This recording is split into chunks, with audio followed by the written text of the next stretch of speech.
तो hello students, welcome to the YouTube channel of pure mathematical academy. तो आज जो क्वेश्चन डिस्कस करेंगे ये गेट 2024 में पूछे गए क्वेश्चन था। क्वेश्चन पूछा गया था लीनियर अलजेब्रा से। क्वेश्चन नंबर था 51 एंड क्वेश्चन की डिफिकल्टी लेवल की मैं यदि बात करूं तो मैं इसको 2 स्टार से रेटिंग करूंगा आउट ऑफ 5 स्टार। ठीक है, तो क्वेश्चन का सोल्यूशन पे जाने से पहले मैंने क्वेश्चन को ऑलरेडी जूम करके रखे।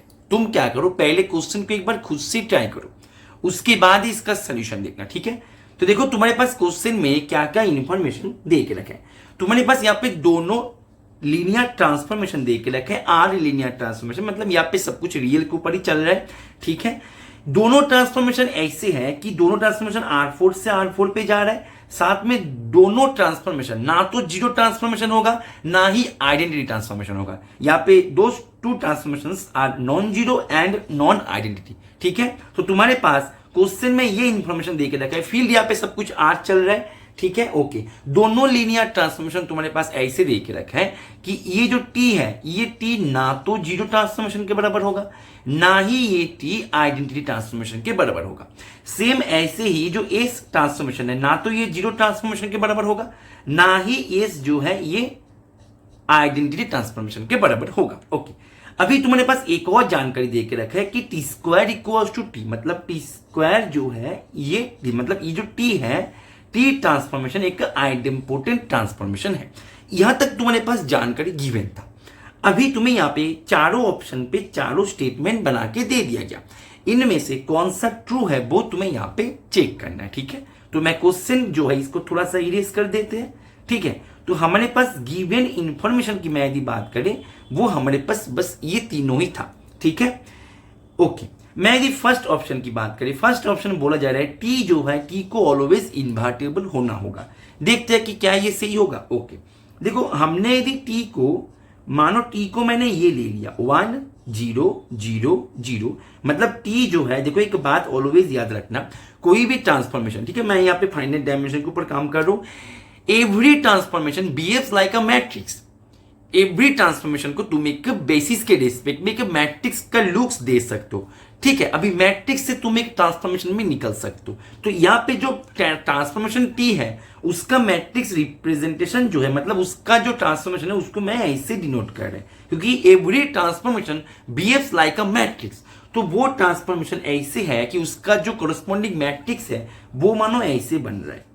ठीक है, वो ऐसे बन रहा है। ठीक है ना, देखो, तो ये जो मैट्रिक्स तुम्हारे पास बन गया, मतलब ये जो ट्रांसफॉर्मेशन टी तुम्हारे पास बन गया मैट्रिक्स ट्रांसफॉर्मेशन ही है, राइट।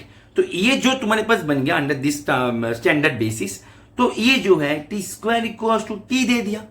लेकिन एक बात ध्यान दो कि ये जो टी है टी का डिटर्मिनेंट होगा always zero.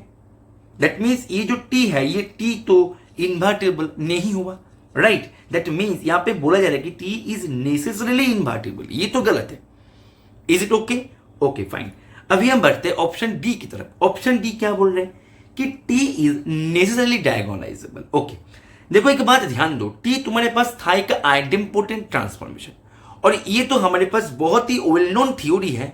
Not well known नोन, ये बहुत ही यूजफुल भी है कि every idempotent transformation must be diagonalizable. That means ये जो है ये तो हमारे पास ऑलवेज ट्रू होगा। इसके पीछे का मैकेनिज्म जो है वो भी मैं यहाँ पे तुम्हें थोड़ा सा हिंट्स में तुम्हें यहाँ पे बता देता हूं। ठीक है, देखो एक बार ध्यान दो, तुम्हारे पास टी जो है टी एक आइडेंटिपोटेंट ट्रांसफॉर्मेशन था। That means T square equals to T, ये तुम्हारे पास गिवन था। तो यहां से ये जानकारी प्राप्त हो गया कि ये इक्वेशन को टी जो है टी ये इक्वेशन को सेटिस्फाई किया।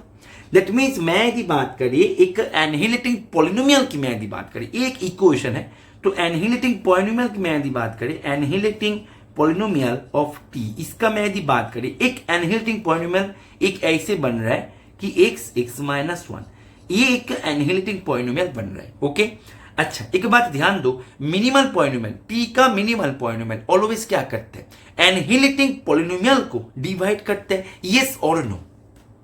टी का मिनिमल पॉलिनोमियल ऑलवेज एनहिलेटिंग पॉलिनोमियल को डिवाइड करते हैं। तो टी का मिनिमल पॉलिनोमियल ऑफ टी, ठीक है, ये क्या क्या हो सकता है, इसको डिवाइड करने वाला फैक्टर, अभी इसको डिवाइड करने वाला फैक्टर जो है एक्स हो सकता है। x माइनस 1 हो सकता है and x into x minus 1, ये हो सकता है, तीनों हो सकते हैं। अभी तुम ध्यान दो, ये भी तुम्हें पता होना चाहिए कि ट्रांसफॉर्मेशन जो है t ऑलवेज मिनिमल पॉलिनोमियल को एंजॉय करता है। दैट मीन्स यदि मिनिमल पॉलिनोमियल ये हो जाए तो ये सीधा इंप्लाई करेगा t इक्वल्स टू 0, जो कि नॉट पॉसिबल, क्योंकि क्वेश्चन में नॉन जीरो दे के रखे थे। इज इट ओके और नॉट? फाइन। यदि ये हो जाए तो या से भी t जो है ये इसको एंजॉय करेगा, तो t minus identity equal to 0 होगा। सिंपल भाषाओं में बोला जाए t जो है ये आइडेंटिटी के बराबर हो गया, तो ये भी संभव नहीं है, क्योंकि t जो है t तुम्हारे पास है नॉन जीरो नॉन आइडेंटिटी। ठीक है, तो तुम्हारे पास केवल एक ही चॉइस बचता है, वो है ये। ठीक है, ये नहीं हुआ था, ये भी नहीं हुआ था, तो ये एक चॉइस है। और इसको देखते ही चेहरे पे स्माइल आ जाएगा, क्योंकि देखो हमें ये पता है कि कोई भी मैट्रिक्स यदि डायगोनाइजेबल हो जाए, मतलब कोई भी ट्रांसफॉर्मेशन यदि डायगोनाइजेबल हो जाए, तो उसका जो मिनिमल पॉलिनोमियल है, मिनिमल पॉलिनोमियल को हम प्रोडक्ट ऑफ लीनियर फैक्टर्स के माध्यम से रिप्रेजेंट करते हैं। एंड उल्टा भी, converse is also true. That means कोई भी ट्रांसफॉर्मेशन का यदि minimal polynomial product of linear factors के माध्यम से लिखा गया है, तो वो ट्रांसफॉर्मेशन मस्ट बी डायगोनाइजेबल। तो यहां पे देखो हमारे पास ये जो मिनिमल पॉलिनोमियल है, ये minimal polynomial product of linear factors, देखो ये एक लीनियर फैक्टर है, ये एक लीनियर फैक्टर है। लीनियर फैक्टर मींस ऊपर में पावर 1 है, मतलब यहाँ पे यदि ऊपर में पावर 2 हो जाते तो ये लीनियर फैक्टर नहीं होते, ये एक क्वाड्रेटिक फैक्टर हो जाते। दैट मींस सिंपल भाषा में बोला जाए कि ये एक प्रोडक्ट ऑफ लीनियर फैक्टर्स के माध्यम से हमने यहाँ पे इसको रिप्रेजेंट कर पाया। दैट मीन्स ये जो है ये ऑलवेज डायगोनाइजेबल होगा। ये डायगोनाइजेबल चेक करने का सबसे इजी उपाय होता है यदि तुम मिनिमल पॉलिनोमियल को निकल सकते हो तो। Right, is it clear? That means option D जो है, ऑप्शन डी भी यहां से हो गया। तो क्वेश्चन जो है option A and option C की मैं यदि बात करें, option A and option C नहीं, सॉरी ऑप्शन डी, ये दोनों का डिफिकल्टी लेवल था 1 स्टार पे। ठीक है, क्वेश्चन को 2 स्टार पे लेके जाने वाला ऑप्शन था option B and option C. Option C क्या बता रहा है? ऑप्शन सी का काम हम पहले निपटा लेते हैं। ठीक है, सी बोल रहा है कि ध्यान से रीड करो क्वेश्चन को। ठीक है, सी बोल रहा है कि P and S are similar if S has only 0 and 1 as eigenvalues। Read करो ठीक से, लाइन को, जो लाइन है ये लाइन सेगमेंट को रीड करो। ठीक है, सेंटेंस को बोल रहा है कि T and S are similar if S has 0 and 1 as an eigenvalue only। ये एस के पास यदि 0 एंड 1 ही यदि आइगन वैल्यू हो जाए तो एस, टी एंड एस होगा सिमिलर। मतलब क्वेश्चन का जो, क्वेश्चन पूछने का जो डायरेक्शन है, डायरेक्शन कहां से कहां पे है, देखो डायरेक्शन है यहां से यहां पे, यहां से यहां पे है इसका डायरेक्शन। ठीक है, मतलब क्वेश्चन ये पूछ लिया, ऐसे डायरेक्शन पे पूछा। ठीक है, क्वेश्चन का डायरेक्शन ये था कि यदि एस के पास ओनली 0 एंड 1 ही आइगन वैल्यू हो जाए तो वो एस ऑलवेज टी के साथ सिमिलर हो जाएगा। क्वेश्चन पूछने का डायरेक्शन को तुम यहां पे पता करो। राइट, तो तुम्हारे पास एस के पास ओनली आइगन वैल्यू 0 एंड 1। एक बात याद रखना ऑलवेज, बहुत ही important, hot leaded theory, hot leaded theory. ठीक है, हॉट लीडेड थ्योरी ये है कि 2 मैट्रिसेस, ध्यान दो, 2 matrices are similar if and only if they have same Jordan canonical form। दोनों मैट्रिसेस सिमिलर होगा इफ एंड ओनली इफ। बहुत ही खतरनाक एंड बहुत ही यूजफुल थ्योरी ये है, इसीलिए ये जो है ये हॉट लीडेड थ्योरी बोला जाता है। ठीक है, ये थ्योरी मतलब हॉट लीडेड जोन पे है। ठीक है, मतलब थ्योरी का नाम हॉट लीडेड नहीं है, मतलब मैं इसको हॉट लीडेड थ्योरी की जो लिस्ट है उस पे मैं इसको लिस्ट करते हैं। ठीक है, बहुत ही इंपॉर्टेंट है, बहुत ही हॉट लीडेड थ्योरी है कि दोनों मैट्रिसेस सिमिलर हो जाए, देन दोनों मैट्रिसेस के पास जो जॉर्डन कैनोनिकल फॉर्म है दोनों होगा सेम जॉर्डन कैनोनिकल फॉर्म मिलना चाहिए। ठीक है। तो मैं यहां से जो सोल्यूशन है मैं ये पकड़ के चलेंगे कि जॉर्डन कैनोनिकल फॉर्म के बारे में तुम्हारे पास बेसिक नॉलेज है, ज्यादा कुछ जरूरत नहीं है, बेसिक नॉलेज है, ठीक है। और मैं जॉर्डन कैनोनिकल फॉर्म के ऊपर एक सेपरेट लेक्चर के बारे में सोच भी रहा हूं, ठीक है। कुछ बच्चे ने हमें ये भी कमेंट किया है, ठीक है, कुछ बच्चे ने हमें मेल भी भेजा है कि सर जॉर्डन कैनोनिकल फॉर्म के ऊपर एक सेपरेट लेक्चर आप यूट्यूब पे लेके आइए, ठीक है। मैं थोड़ा सा बिजी, मेरा शेड्यूल चल रहा है, इसलिए मैं सेपरेटली नहीं बनवा पा रहे हैं, ठीक है। तो मैं आशा करते हैं मैं बना देंगे, ठीक है। अभी देखते हैं कितना टाइम मुझे मिलता है, ठीक है। जो भी है, तो मैं ये पकड़ के चल रहा है कि जॉर्डन कैनोनिकल फॉर्म के बारे में तुम्हारे पास बेसिक नॉलेज है, ओके फाइन। देखो तुम्हारे पास एस जो है, क्वेश्चन का डायरेक्शन क्या था कि यदि एस के पास ओनली 0 एंड 1 ही एज एन आइगन वैल्यू मिले तो एस हो जाएगा टी के साथ सिमिलर, ओके। मानो तुम्हारे पास एस जो है, एस तुम्हारे पास मानो ऐसे है, एस का मैट्रिक्स रिप्रेजेंटेशन मानो ऐसे है 0 0, ठीक, 1 1 ऐसे है। एंड टी जो है, टी का मानो मैट्रिक्स रिप्रेजेंटेशन ऐसे है 0 0 0 1, ठीक है। तो ये दोनों का जॉर्डन कैनोनिकल फॉर्म जो है दोनों सेम नहीं है। वैसे भी तुम एक बात और ध्यान दो कि दोनों का आइगन वैल्यूज भी सेम नहीं है। इसके पास आइगन वैल्यू है 0 0 1 1 एंड इसके पास आइगन वैल्यू है 0 0 0 1, ठीक है। वैसे भी ये दोनों यदि मैं मैट्रिक्स ले लू एस एंड टी, एस के पास 0 एंड 1 ही आइगन वैल्यू है, ठीक है। एंड एस तुम्हारे पास नॉन जीरो भी है, एस तुम्हारे पास नॉन आइडेंटिटी भी है, ठीक है। एंड तुम्हारे पास टी जो है ये भी तुम्हारे पास आइडेंटिपोटेंट है। दैट मींस ये तो यहां से हो गया। तुम यहां पे इसको जॉर्डन कैनोनिकल फॉर्म का जो कॉन्सेप्ट है इसको तुम यहां पे यूज ना भी करो तो भी हो जाएगा कैरेक्टरिस्टिक पॉलिनोमियल से, या फिर नंबर ऑफ आइगन वैल्यूज जो है वो भी सेम होता है, यहां से ये हो जाएगा। दैट मींस ऑप्शन सी जो है, ऑप्शन सी तो यहां से डिस्कार्ड हो गया, ठीक है। अभी बात करते हैं ऑप्शन बी, जो ये क्वेश्चन का मेन बॉडी है, ठीक है। तो ऑप्शन बी को लेकर अभी हम चर्चा करते हैं। तो ऑप्शन बी में जाने से पहले एक छोटा सा अनाउंसमेंट ये है कि तुम यदि सीएसआईआर नेट दिसंबर 2024 एग्जाम के लिए तैयारी कर रहे हो तो सीएसआईआर नेट दिसंबर 2024 का लाइव क्लासरूम जो है हमारे रेगुलर बैच, उसका क्लासेस जो है 6 तारीख से शुरू होने जा रहा है, ठीक है, 6 तारीख से, ठीक है। तो उसका रजिस्ट्रेशन चल रहा है विथ बिग वेलकम ऑफर, इसके साथ इसका रजिस्ट्रेशन चल रहा है विथ 60% डिस्काउंट, ठीक है।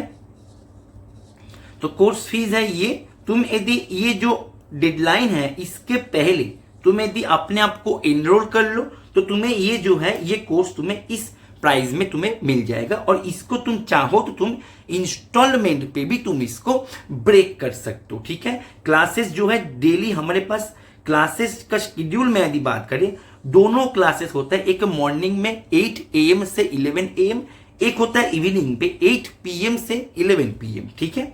तो यहाँ पे इसके बारे में अधिक जानकारी के लिए कोई भी यदि क्वेरीज हो तुम हमें यहाँ पे इसी नंबर पे व्हाट्सअप कर दो, या फिर तुम इसी नंबर पे कॉल भी कर सकते हो, ठीक है। इसके बारे में तुम कोई भी जानकारी ले सकते हो। यहाँ पे सबसे इंपॉर्टेंट बात ये है कि इसका जो ऑफर का जो डेडलाइन है ये है, ठीक है। इसके बाद ये जो है ये यहाँ पे फिर से बदल जाएगा, ऑटोमेटिकली होगा ये, ठीक है ना। तो यहाँ पे तुम ज्वाइन करने के लिए तुम इस नंबर पे कॉल करके भी तुम जानकारी ले सकते हो। अभी हम बढ़ते हैं हमारे जो ऑप्शन थे इसकी तरफ, ठीक है, ओके। चलो तो मैं पेज को थोड़ा सा इरेज कर देते हैं। हमारे पास ये जो ऑप्शन बी है, ऑप्शन बी क्या बता रहा है कि यदि क्वेश्चन का डायरेक्शन को तुम यहाँ पे पता करो, क्वेश्चन का डायरेक्शन ये है कि यदि A square equals to S हो जाए एंड एस का रैंक टी का रैंक यदि बराबर हो जाए तो S and T always similar होगा। आई रिपीट कि क्वेश्चन तुम्हें क्या पूछ रहा है, क्वेश्चन में बोला जा रहा है यदि A square equals to S हो जाए and rank of S rank of T के बराबर हो जाए तो एस एंड टी ये दोनों ऑलवेज सिमिलर होगा। ओके फाइन, देखते हैं क्या होते हैं क्या नहीं होते हैं, ठीक है। क्वेश्चन का डायरेक्शन या से या पे, ठीक है ना, या से या पे डायरेक्शन है, डायरेक्शन को देखो, राइट, ओके फाइन। देखो एक बात, तुम्हारे पास टी की मैं यदि बात करें, टी का मिनिमल पॉइंट क्या मिले थे बेटा, मिनिमल पॉइंट क्या मिले थे, मैंने तो पेज को इरेज कर दिया, मैं आशा करेंगे तुमने इसको तुम्हारे नोटबुक पे कॉपी कर लिया, ठीक है। तो मिनिमल पॉइंट मिले थे x into x minus one, ठीक है फाइन। एक बात और ध्यान दो, तुम्हारे पास ए स्क्वायर इक्वल्स टू एस दे के रखे, तो यहां से भी तुम्हारे पास एस का जो मिनिमल पॉइंट की मैं यदि बात करें, एस का मिनिमल पॉइंट ये भी तुम्हारे पास क्या मिलेगा बोलो, एक्स माइनस वन यही मिलेगा। तुम बोलो सर क्यों, वाई, ठीक है, क्योंकि देखो एस जो है, एस भी तो नॉन जीरो है, एस भी तो नॉन आइडेंटिटी है। क्वेश्चन में तो दोनों के बारे में ही इंफॉर्मेशन दे के रखे थे, ये सुन लो, ठीक है, और यही दोनों इंफॉर्मेशन को यूज करके हमने टी का मिनिमल पॉइंट पता किया था। साथ में एक और इंफॉर्मेशन था हमारे पास, T square equals to T, and यही इंफॉर्मेशन यहाँ पे भी हमारे पास आ गया, S square equals to S. तो इसी को ही यूज करके हम एस का मिनिमल पॉइंट जो है वो भी हमने पता कर लिया, फाइन। एक और इंफॉर्मेशन यहाँ पे एज ए बोनस दे दिया गया, वो इंफॉर्मेशन क्या है कि बोनस इंफॉर्मेशन,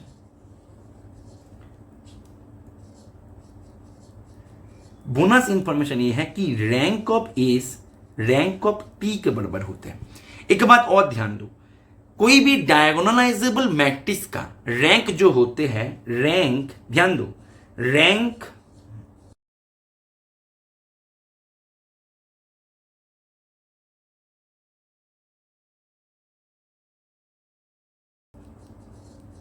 मैट्रिक्स ये होता है number of non zero eigen value. एक बात यहां पे और ध्यान दो कि ये जो वर्ड मैंने लिखा ना डायगोनलाइजेबल, ये है बहुत ही खतरनाक वर्ड। देखो एक मैट्रिक्स मैंने ले लिया 0 0 0 0, इसके पास तो नॉन जीरो आइगन वैल्यू एक भी नहीं है, तो क्या इसका रैंक क्या होगा, नॉन जीरो आइगन वैल्यू एक भी नहीं है तो इसका रैंक जीरो होगा, नहीं ना, क्योंकि ये तो डायगोनलाइजेबल नहीं है। ये जो थ्योरी है, ये थ्योरी एप्लीकेबल होता है जब तुम्हारे पास मैट्रिक्स खुद डायगोनलाइजेबल होके रखा। तो हमारे पास टी जो है, टी डायगोनलाइजेबल है, आइडेंटिपोटेंट था, ऐसे ही करके एस जो है, एस भी डायगोनलाइजेबल होगा। दैट मीन्स अभी दोनों का रैंक है सेम, फाइन। अभी दोनों का रैंक हम कैसे पता करें, तो रैंक ऑफ टी ये क्या होगा, number of non zero eigen value. अभी तुम एक बात ध्यान दो, टी के पास तो था ही दोनों आइगन वैल्यू, एक है जीरो एक है वन, तो इनमें से नॉन जीरो क्या है, one. That means rank of T ये क्या हो जाएगा, नंबर ऑफ वंस, जितने सारे आइगन वैल्यू वन मिलेगा वो हो जाएगा। सिमिलरली एस के बारे में भी, right, okay fine. That means मैं यदि बात करें टी का एक आइगन वैल्यू जीरो, एक आइगन वैल्यू वन, ये तो ऑलवेज मिलेगा। मतलब मैं यदि बात करें टी जो है, टी का रैंक जो है ये always greater than equals to one होगा। तुम बोलो सर रैंक जीरो भी हो सकता है, तो रैंक जीरो होने पर मैट्रिक्स तो जीरो मैट्रिक्स हो जाएगा, क्योंकि मैट्रिक्स यहां पे T square equal to T देके रखे थे, डायगोनलाइजेबल देके रखे थे, तो rank always greater than equals to one होगा एंड लेस देन फोर होगा, क्योंकि फोर होने पर ये आइडेंटिटी मैट्रिक्स हो जाएगा। दैट मीन्स रैंक जो है इसका, मैं यदि बात करें रैंक जो है, रैंक ऑफ टी ये क्या क्या हो सकता है, ये हो सकता है वन, ये हो सकता है टू, ये हो सकता है थ्री, और तो कोई पॉसिबिलिटी नहीं है, राइट।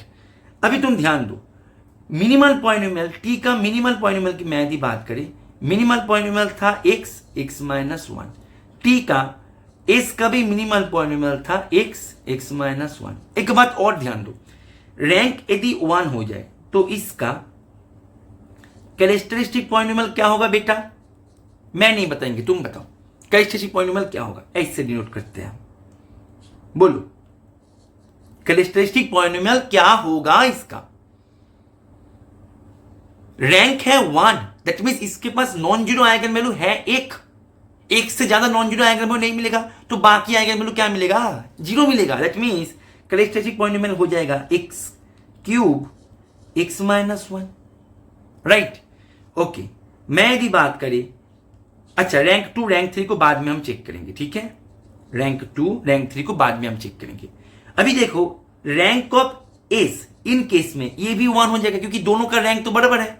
दैट मीन्स इनका भी कैरेक्टरिस्टिक पॉलिनोमियल जो है ये हो जाएगा क्योंकि एस जो है ए स्क्वायर इक्वल्स टू एस था, क्वेश्चन में ही था, है ना। हम कुछ नहीं कर रहे हैं अपने एंड से, ये हमसे करवा रहा है। कौन करवा रहा है, क्वेश्चंस करवा रहा है, राइट। क्वेश्चंस को कॉन्सेप्ट को पकड़ो। इज इट ओके, क्लियर है, फाइन। तो देखो तुम्हारे पास, तो दैट मीन्स मैं रैंक 1 का काम पहले निपटा लेता है, रैंक 2 का मैं यहाँ पे हिंट दे देंगे, रैंक 3 तुम्हारे लिए होगा होमवर्क, राइट। तो तुम मुझे बताओ इसका मिनिमल पॉलिनोमियल पता है, इसका मिनिमल पॉलिनोमियल पता है, कैरेक्टरिस्टिक पॉलिनोमियल पता है, कैरेक्टरिस्टिक पॉलिनोमियल पता है, तो चेहरे पे खुशी भी है क्योंकि याद से हम इसका जेसी फॉर्म को निकल सकते हैं। तो जेसी फॉर्म क्या होगा तुम बताओ। तभी तुम टी जो है, टी का जॉर्डन कैनोनिकल फॉर्म को बताओ, टी का जॉर्डन कैनोनिकल फॉर्म बोलो क्या होगा, तुम खुद बताओ क्या होगा। यहाँ पे टी का जॉर्डन कैनोनिकल फॉर्म क्या होगा, यहाँ पे जीरो के कॉरेस्पॉन्डिंग ब्लॉक कितना सा आएगा, 3 आएगा, तो 1 2 3 ब्लॉक आएगा एंड लास्ट जो ब्लॉक है वो 1 का आएगा।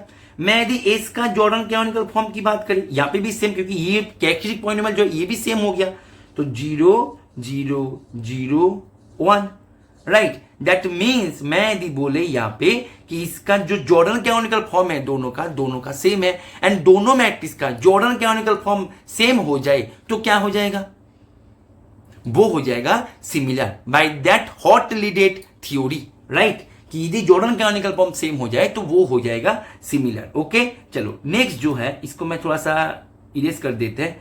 नेक्स्ट जो है मैं यदि बात करें रैंक जो है, रैंक यदि 2 हो जाए तो इसका भी रैंक 2 हो जाएगा। तो रैंक 2 है, इसका मीनिंग क्या है, इसका मीनिंग ये है कि इसके पास नॉन जीरो आइगन वैल्यू दोनों है, तो 1 2 बार आएगा, बाकी 0 2 बार आएगा। ऐसे करके यहाँ पे भी सेम बात कि 1 2 बार आएगा, 0 भी 2 बार आएगा, राइट, क्लियर है। तो इसका जेसी फॉर्म की मैं यदि बात करें, 0 2 है, 0 का 2 ब्लॉक आएगा, 1 का 2 ब्लॉक आएगा, यहाँ पे भी 0 का 2 ब्लॉक आएगा, 1 का 2 ब्लॉक आएगा, तो दोनों ही सेम है। तुम यहाँ पे क्वेश्चन पूछ सकते हो, सर क्या ये जरूरी है कि हम इसको ऐसे ही अरेंजमेंट दे। मान लीजिए सर मैंने यही अरेंजमेंट दे दिया ऐसे, तो इन केस में तो सर दोनों अलग अलग हो गया, नहीं अलग अलग नहीं हुआ। जॉर्डन कैनोनिकल फॉर्म में ब्लॉक को तुम कैसे भी करके मतलब अरेंजमेंट करो, उसके ऊपर कोई रिस्ट्रिक्शन नहीं है बेटा, ब्लॉक सेम होना चाहिए। यहाँ पे ब्लॉक जो है ब्लॉक सेम ही चल रहा है, दैट मीन्स यहाँ पे कोई भी समस्या नहीं होगा। दैट मीन्स ऐसे करके जब रैंक 2 है तब भी हमारे पास दोनों का ही जेसी फॉर्म सेम हो गया, दैट मीन्स दोनों हो गया सिमिलर। ऐसे करके रैंक 3 होगा तुम्हारा होमवर्क, राइट। एवरीवन क्लियर है। दैट मीन्स मैं यदि पूरे पेज को ही इरेज कर दे, मैं यदि पूरे पेज को ही इरेज कर दे, मेरे पास इसका आंसर हो जाएगा ऑप्शन बी, ये सही है। ऑप्शन बी जो है ये भी इसका सही है क्योंकि यहाँ पे ये जो है ये हमने जॉर्डन फॉर्म से हमने इसको अभी अभी चेक किया, राइट। दैट मीन्स इसका आंसर जो है, इसका आंसर हो जाएगा option B and option D, ठीक है। तो मैं आशा करेंगे ये सॉल्यूशन तुम्हें समझ में आ गया होगा और तुम यदि तुम्हारे प्रिपरेशन को आगे लेके जाना चाहते हो हमारे साथ हमारे रेगुलर क्लासेस में ज्वाइन करके तुम्हारे प्रिपरेशन को यदि गाइडेंस के अंडर रह के सिस्टमेटिक ट्रैक में कन्वर्ट करना चाहते हो तो तुम हमारे जो यहाँ पे दिए गए नंबर है यहाँ पे तुम कॉल कर सकते हो या फिर व्हाट्सअप कर सकते हो। और यदि तुम तुम्हारी प्रिपरेशन को एक हाई क्वालिटी टेस्ट सीरीज के माध्यम से आगे लेके जाना चाहते हो तो भी तुम इसी नंबर पे ही कॉल कर लो या फिर व्हाट्सअप कर दो। और हमारे टेस्ट सीरीज में सबसे खास बात यही है कि हमारे टेस्ट सीरीज में तुम्हें जो भी क्वेश्चंस मिलेगा सभी मिलेगा एकदम high quality and 100% new questions मिलेगा, कंप्लीटली कंसेप्चुअल क्वेश्चंस है। वो टेस्ट सीरीज में भी ज्वाइन करके तुम तुम्हारे प्रिपरेशन को काफी सारे बूस्ट दे सकते हो। ओके चलो पढ़ते रहो, हैप्पी लर्निंग।